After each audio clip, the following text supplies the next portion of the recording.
আসসালামু আলাইকুম রহমতুল্লাহি ওয়া বারাকাতু। নাহমাদুহু ওয়া নুসাল্লি আলা রসুলিহিল কারীম, আম্মা বা'দ।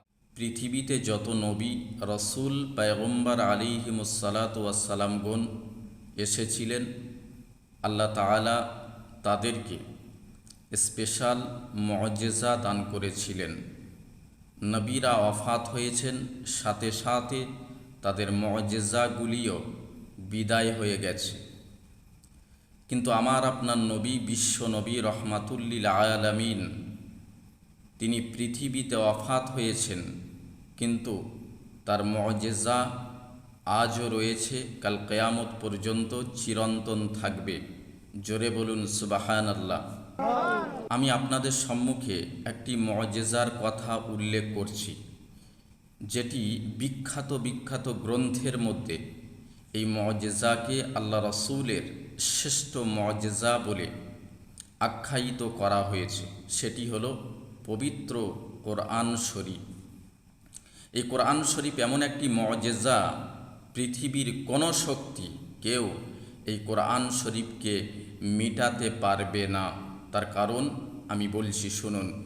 যদি কেউ বলে, আমি উদাহরণ স্বরূপ বলছি, যদি কেউ বলে বা কোনো শক্তি বলে পৃথিবীতে যত কোরআন শরীফ আছে এই সমস্ত কোরআন শরীফ সমুদ্রে ফেলে দাও, ফেলে দিলে কোরআন শরীফ পৃথিবীতে মুছে যাবে, বিলুপ্ত হয়ে যাবে, এটি ভুল ধারণা। ভালো করে শুনুন। আল্লাহ তাআলা এই কোরআন শরীফের হেফাজত, সুরক্ষার দায়িত্ব নিয়েছেন স্বয়ং আল্লাহ। যারা হাফিজে কোরআন, তাদের হৃদয়ে আল্লাহ তাআলা কোরআনকে হেফাজত করেছেন। এখন সমস্ত কোরআন শরীফগুলি সমুদ্রে ফেলে দেওয়া হলো। এবারে দুজন হাফেজকে আপনি ডাকুন, দুজন হাফেজকে ডাকুন। একজন হাফেজ 1 থেকে 15 পারা পড়বে, আরেকজন হাফেজ 15 থেকে 30 পারা পড়বে। তাহলে কি হলো?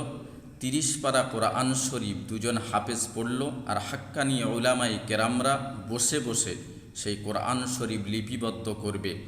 আরেকটি পরিপূর্ণ কোরআন তৈরি হয়ে যাবে। সেই কোরআনকে প্রিন্টিং করে আবার পৃথিবীর বুকে ছড়িয়ে দেওয়া যাবে। অতএব কোরআন শরীফ এমন একটি মুআজিজা, এর দায়িত্ব আল্লাহ নিয়েছেন। কাল কিয়ামত পর্যন্ত এই কোরআন কেউ মেটাতে পারবে না। আপনার থিওরি এটাই বলছে, আর অলৌকিক শক্তি এটাই বলছে। আল্লাহ পাক রব্বুল আলামিন আমাদের সকলকে সঠিক বোঝার তৌফিক ইনায়েত করুন। আমরা বলি আমিন। সুস্থ থাকবেন, ভালো থাকবেন।